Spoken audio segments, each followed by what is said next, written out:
To be honest with you, Lee, if I could go out and use for 1 week every 6 months, I would. I mean, I've tried that. It's just I can't stop at a week anymore. Well, I don't know, but I'm not a willing week to turns do into I'm 4 not years. willing to do the I'm not willing to do the work to find out exactly what the length of time is that I can actually handle it. Right. Neither am I. Well, not anymore. Now, I would assume when I was younger. Now, here's the truth. If you and I went off to Australia, okay, let's say that I won the $300 million in the last mega lottery. And I said, "Look, dude, I'm going to relapse." Why wouldn't we go to Australia? Why wouldn't we be in Colombia? No, we'd probably go to Vegas, okay, because that would be legit fun with that kind of money. Because we can get everything; it's not hard to get, and just about everything is legal. So who cares? So why not go to the place that's basically got padded walls for every form of debauchery on the planet if you're going to relapse? By the way, I'm saying that legitimately. If I relapse, it's going to be on a Vegas trip. Because it's physically designed to keep you alive. Nowhere else can I think of in the well, let's just go with the United States. Maybe Atlantic City, but you might fall off the side of the pier. Like, that could happen. You could die in the cold water. Still Jersey. Right. It's Jersey. And I have been there in the winter. It's pretty ridiculously awful. So, I would assume that if I went with somebody like you, I might be able to talk you into it, and it might be fun for a weekend, and we'd probably pull our crap together at the end of the weekend. I think. If I took, you took somebody who pulls it all back together for you, I don't know if that would start a spiraling out of control thing. Yeah. I just think you have to hit it so hard the first time that you actually are rationally done at the end of the weekend. That's by the way, if you're wondering, I just explained to you my theory on relapsing. I say you hit it so hard that you need to cool out for a little while. Would you like to dispute that? No. Oh, okay, cool. No, I mean, it's just that doesn't happen for me. I know that. I know what's going to happen. I'm gonna have a cocktail, and probably just have one and go home, and then I'm gonna think like, oh, I got this. And I wouldn't drink just one cocktail. That is so not fun. Nah, I would take one and go home to prove it to myself I could have just one, and that the last 22 years has been complete bullshit. Then I'll probably go out the next night, and then probably the night after that I'll catch a DUI, and then when I get out why it should be done only. By the way, that's why it should be done in Vegas. Right, so you don't have to drive. Right. Right. So I'd probably get a DUI, and then when I get out of jail from the DUI, I'd probably start freebasing again. Wow, that's a quick jump, dude. I know this to be true because that's what happened 27 years ago after 4 years of abstinence. I drank on a Tuesday, I got a DUI on a Thursday, and on Saturday I was freebasing. And I wasn't that much into freebasing before. Well, for those of you keeping track or that are regular listeners to the show, I've never gone out, so I don't have any personal experience. Well, I wasn't in the program, though. That was the whole thing. I was just asking. No, that's controlled. That's controlled. That's the infamous controlled drinking routine, right? No, I just had a problem with God at that point in my life. Oh, that's all. Well, I wanted to be starting center of the Chicago Bulls, and I tapped out at 5'6". So not working out. I was angry. Well, I had to get a new God that had nothing to do with basketball. Got it. So that brings us to the most important part of everything, which is I have updates since March of last year. So if you're a regular listener to the show and you're looking for some kind of spiritual message in all of this, probably not. I'm just saving you the trouble. This is basically a bitch and grind session. that we basically understand where you are in your recovery, and you're looking for like-minded thoughts of, hey, this sucks. I'm going to help you out. Yeah, it sucks. And if you think everybody around you is crazy and shitty, probably are. But we're so preconditioned by the program that you shouldn't think that way, or that people in the program aren't shitty, fucked up people. You're also wrong. People in the program are generally shitty, fucked up people. My experience. I've met some nice people who were alcoholics, but it seems to me that if you change your zip code, you get better people at your meetings. I could be wrong, but my experience, the class of alcoholics that I've met that are, say, in Beverly Hills, Pasadena, are a better class of assholes than those that I have met in, say, Covina or the San Gabriel Valley, for that matter. Yes, absolutely. Same here in Scottsdale and Paradise Valley. Right. So Very if I go to a Scottsdale meeting, I'm going to get a better class, right? I'm going to get a six-figure guy who's an alcoholic, as compared to going to Yuma and hearing from Bob about how he got pop selling meth while he was high on his own supply. Could be crazy. You'd probably get both stories in both places. Really? But yeah. But Bob in Yuma is going to be an ounce guy, and the guy in Scottsdale is going to be a pound guy. Okay. Or actually, maybe vice versa, because Yuma's right on the border. So since March so if you keep track of this, I don't go to meetings. Ian goes to meetings. I don't like meetings. I stopped going. God, it's been a while now. What, 5 years? 5 years. At least.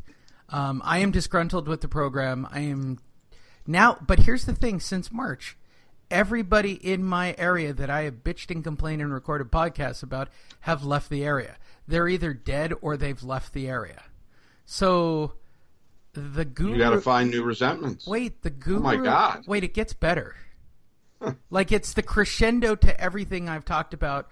So if you're really legitimately on the third season and you are listening to this program on a consistent basis, all 5 of you, probably... Are back episodes available on iHeartRadio? They are. They're also available on... I'm going to move everything over to Spreaker, because the complete catalog is easier to find on Spreaker.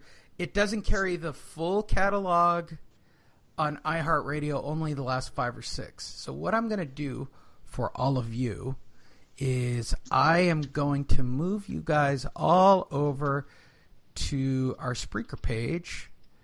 So all you have to do is type in blackandwhiterecovery.com, and I will move all of our back episodes over there. There are 21 back episodes. Literally thousands of plays, thousands of downloads. It's shocking to me. Trust me when I say that. But every back episode is available going all the way back to August the 1st, our first episode on Step 1. We do Step 1, 2, and 3. I think we make it as far as a 4. My personal favorite, the Donald Trump relapse episode. The What the Fuck HA episode, which I found great amusement with. We did repost a few of them while we were off.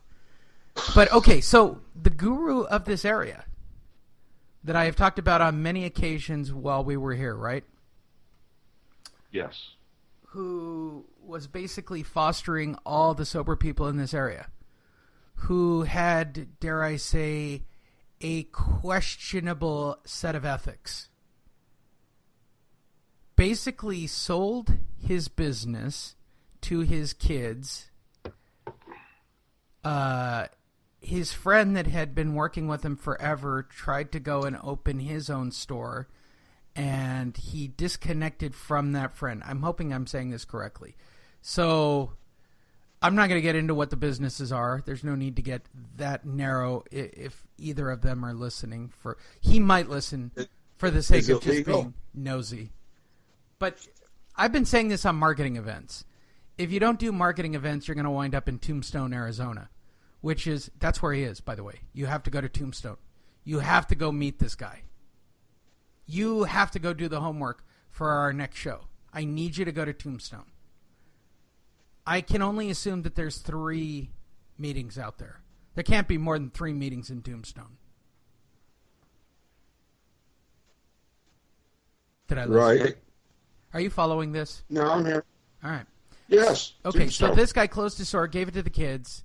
Then he went to go open up another store thinking that he was going to franchise. Got mad at the other friend who worked with him for opening his own store and trying to get his life on track. Just sort of disconnected from everybody. Well, gets his mom to co-sign, tries to open up a store out in another city.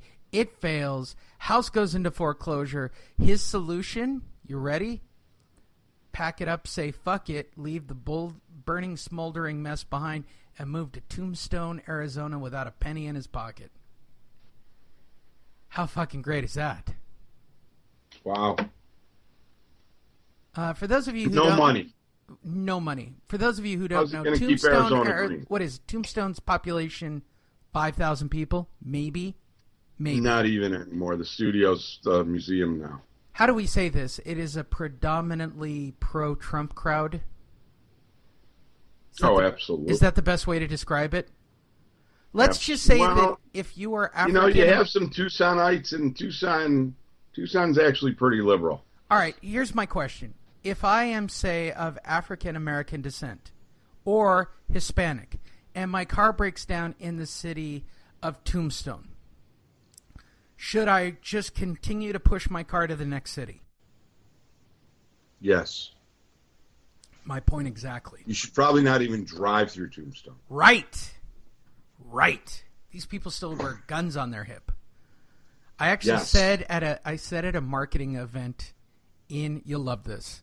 I said at a marketing event, and it's on video.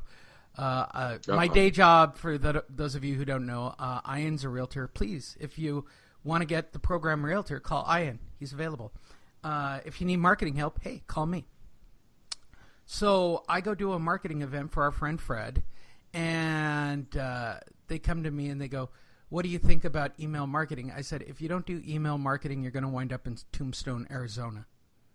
And I tell the story of how when he ran his business, he didn't want to send out emails to his past clients because he wouldn't want email. I said, that worked out so well for him. He's now working part-time selling widgets in Tombstone, Arizona. Yay. And doing his podcast and saying everything is cool in his sober life. I'm waiting for the investigation discovery episode of the Dumble homicide where they kill each other. Like I would be waiting to die in that situation. Like there is nothing where I could get up every day and go, woo, I'm excited. That's crazy. When I first got sober, that's how it felt. I was waiting to die, and it was depressing. It was depressing. I was depressed all the time. I didn't realize that I was clinically depressed at that point, but because once you come off all the drugs, you find out, oh, wow, I really have a head full of bad wiring, and I'm depressed. Right. So that's kind of... Now, do you think you're depressed because you're sober? No. Or you just don't notice it because you're sober? You don't... according to Dr. Drew, who was my doctor, he feels that some weird number, like 7 out of 10 people, drinking used to treat other forms of mental illness. 7 or 8 out of 10. Like he said it was a really high number.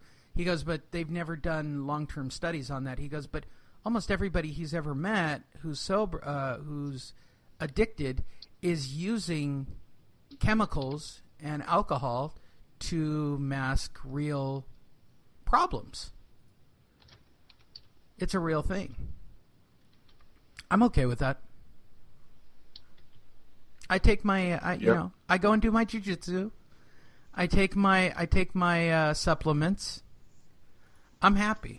And I'm not in Tombstone, Arizona.